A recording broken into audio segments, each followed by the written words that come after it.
Olá, gente! Pessoal do terceiro ano, estamos de volta com mais uma aula. Deixa eu aqui marcar o meu tempo aqui, né? Dando continuidade ao nosso assunto, que é qualidade de vida, fator nutrição, certo? Na semana passada nós já falamos o que são os grupos de nutrientes que fazem parte dos grupos dos macronutrientes, dos micronutrientes. Falamos um pouco da importância da água, como ocorre basicamente o processo de digestão dos alimentos. Vimos que existem os alimentos construtores energéticos e reguladores e que nós precisamos de todos os grupos, porque cada um desempenha uma função no nosso organismo. Então, continuando, quando falamos em dieta, pessoal, a gente não significa que ela seja só uma dieta para emagrecer, certo? Então, muita gente usa esse termo de uma forma muito errada. Então, uma dieta, ela pode ser para engordar, como para emagrecer, ou para algum tipo de necessidade que o seu organismo esteja precisando. Por exemplo, às vezes você está doente e você tem que ir para o nutricionista, e aquele nutricionista, de acordo com aquela doença que você está desenvolvendo, ele vai passar um certo tipo de dieta. Então, muita gente usa esse termo de uma maneira errada, né? E dá aquela sensação de que dieta é só para perder peso. Então, uma dieta saudável, ela deve observar tanto o aspecto quantitativo, número de calorias, quanto o qualitativo, que é a composição das refeições. Essas necessidades energéticas e de nutrientes são características individuais e ainda que a composição da dieta recomendável siga um padrão geral para toda a população, a quantidade é extremamente variável em função do tamanho corporal, da fase de desenvolvimento e das atividades físicas realizadas. A frequência com que os grupos de alimentos devem participar da alimentação diária é um fator importante a ser considerado. Alguns grupos podem ser consumidos mais livremente, enquanto que outros há restrições. Como podemos ver aí, gente, existe um certo consenso, vamos dizer assim, em relação à composição dos macronutrientes, como vocês podem ver aí. Os carboidratos devem ser ingeridos, né, na nossa alimentação diária, em cerca de 50% a 60% das calorias. As proteínas de 10% a 15% da nossa alimentação deve ser de origem proteica e de 20% a 30% de gordura, sendo que menos de 10% de gordura saturada. Gente, isso é uma recomendação que também é uma recomendação geral. Porém, como diz aí, não existe um padrão, vamos dizer assim, vai depender de alguns fatores. Por exemplo, o seu tamanho corporal, a fase da vida que você se encontra, o nível de atividade que você desenvolve, como mostra aí, olha. Essas recomendações são para a população em geral. Depende-se observar casos especiais. Por exemplo, atletas podem consumir 70% de carboidratos. Mulheres grávidas e indivíduos em fase de crescimento podem aumentar a proporção de proteínas, assim como pessoas que fazem exercícios que querem aumentar a massa muscular. Pode aumentar a quantidade de proteínas na sua alimentação diária. Então, essa é uma recomendação para a população geral e não para casos específicos, certo? Então, cada indivíduo tem a sua necessidade calórica diária, né, e de nutrientes. Mas existe, falando em regra, como nós estamos falando de uma maneira geral, né, de uma maneira básica, de uma maneira geral, nós vamos seguir algumas recomendações, como mostra alguns estudos científicos ao longo desses anos, né, de acordo com as funções e as nossas necessidades do nosso organismo. E foi criada, gente, todo mundo deve ter ouvido falar, na famosa pirâmide alimentar. Então, a pirâmide alimentar, tem algumas curiosidades aqui sobre ela, ela foi criada justamente para dar essa orientação e ela separa os alimentos, dando orientação para as pessoas que querem seguir uma dieta, né, atendendo ao que o seu organismo necessita. Não vou ler, não, senão vai demorar muito. Então vamos lá, gente. Ó, a gente deve, como vocês também podem ver, né, a quantidade maior vem da base e assim vai diminuindo até chegar ao topo. Na base da pirâmide, gente, que a gente deve comer de 6 porções diárias, estão os alimentos energéticos. Né? Por quê? Porque, né, logicamente, espera-se que o indivíduo ele gaste energia durante o dia e para isso ele precisa da ingestão de alimentos energéticos, como pães, massas, arroz, batata, mandioca, biscoito, aveia, quinoa e cereal do tipo matinal. Então, esses alimentos que são ricos em carboidratos, eles estão na base da pirâmide e o indivíduo ele pode comer até comer 6 porções diárias. Isso também, gente, vai depender da necessidade dele. Como vocês viram no outro slide, atletas por exemplo, de exercícios de resistência, eles precisam de uma quantidade bem generosa de carboidrato. Na segunda parte da pirâmide estão os reguladores, que a gente vai ver um pouco mais na frente sobre os alimentos reguladores, que são legumes e verduras que nós podemos comer 3 porções diárias, né? Tanto de legumes e verduras como também de frutas. Então, esses alimentos são ricos em vitaminas e minerais que regulam alguma função do nosso organismo. E eles também contêm outras substâncias, como carboidrato, por exemplo.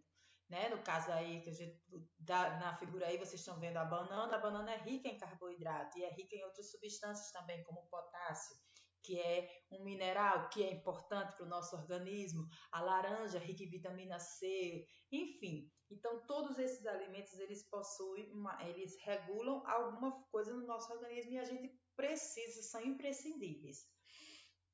Na terceira parte da pirâmide estão os construtores, que são, né, como o próprio nome diz, eles fazem parte da construção de algo do nosso corpo, faz parte da nossa estrutura. E nós precisamos também desses alimentos, só que não precisamos em quantidades tão grandes, como no caso, né, do leite, queijo e iogurte, a carne vermelha, o frango, o peixe e o ovo, e feijão e alguns oleaginosos como castanhas, deixa eu ver o que mais, os diversos tipos de castanha, nós temos a castanha do caju, tem a castanha do Pará, enfim. Então, gente, esses alimentos, eles são ricos em proteínas e merece toda uma atenção também especial, né, no nosso organismo. 10 a 15% dos nossos alimentos devem ser de origem proteica, por quê? Porque nós precisamos dele para nossa reconstrução, por exemplo, nossa pele, nosso músculo, nossos ossos,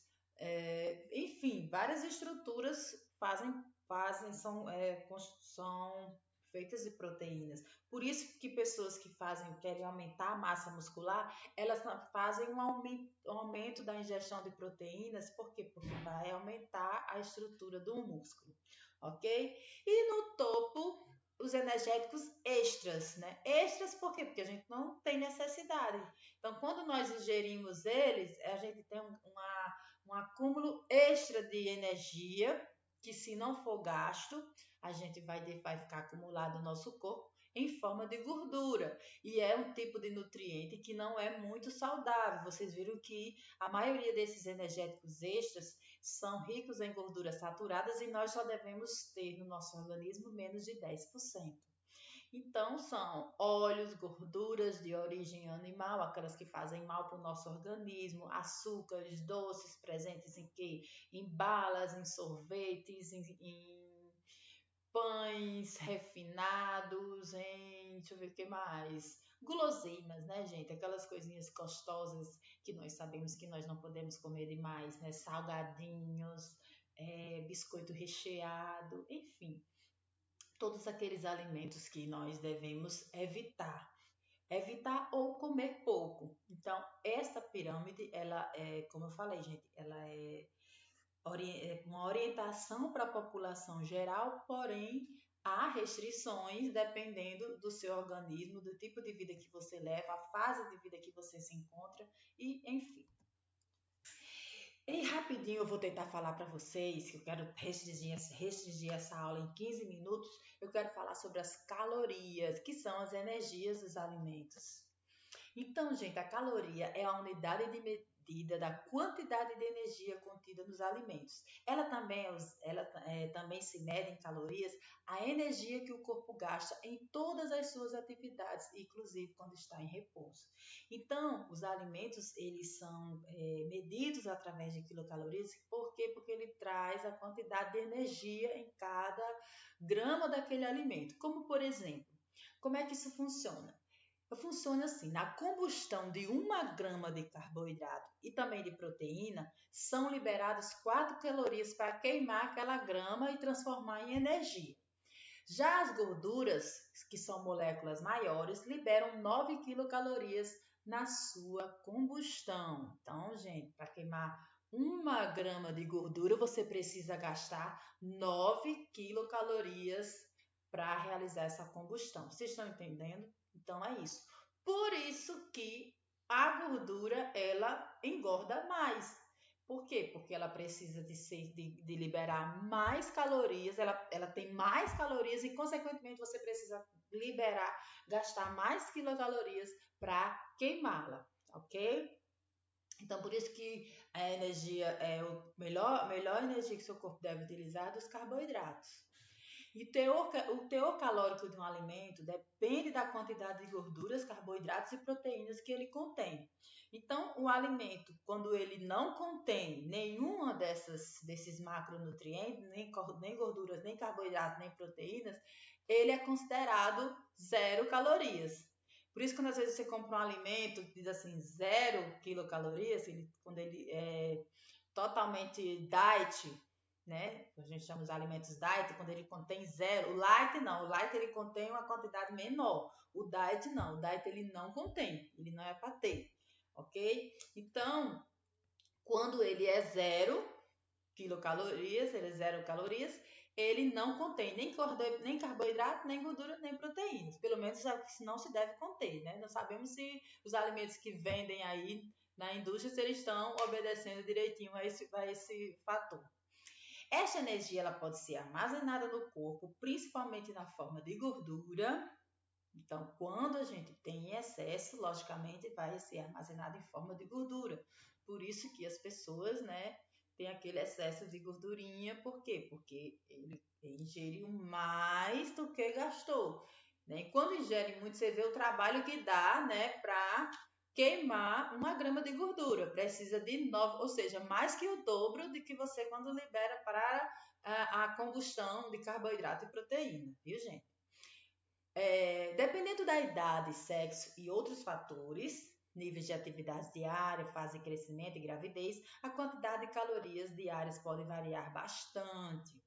Como na questão do sexo, por exemplo, os homens, eles precisam mais de calorias do que as mulheres. Os homens em torno de 2.700 calorias, as mulheres em torno de 2.000 quilocalorias.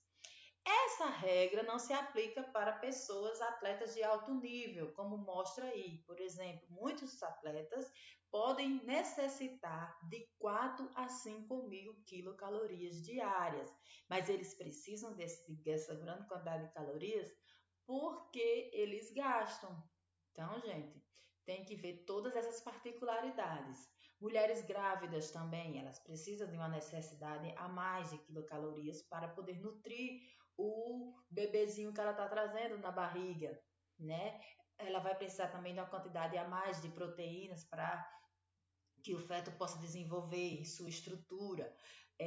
A fase do crescimento, eu vou trazer uma tabela para vocês, que vocês vão ver que adolescentes precisam, jovens, crianças precisam mais de ingestão do que as pessoas acima de 20 anos de idade. Então, isso pode variar bastante, como falei para vocês, certo? Nós estamos falando aqui de uma regra geral, mulheres, por exemplo, em torno de 2.000, homens em torno de 2.700, mas isso não se aplica no dia a dia, no sentido de que cada um tem suas particularidades, ok? Próxima aula, gente, eu vou ensinar para vocês uma das formas, porque existem várias, se você for pesquisar na internet, existem várias formas de se calcular a necessidade calórica diária.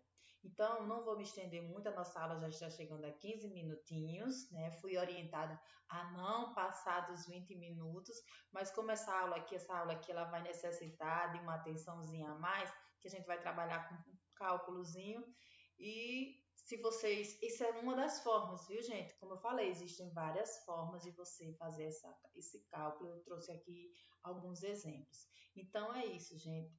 Um abraço a todos, espero que vocês tenham entendido, né? Falamos um pouco sobre pirâmide alimentar e as calorias, né? O que é calorias. Um abraço a todos, até a próxima aula.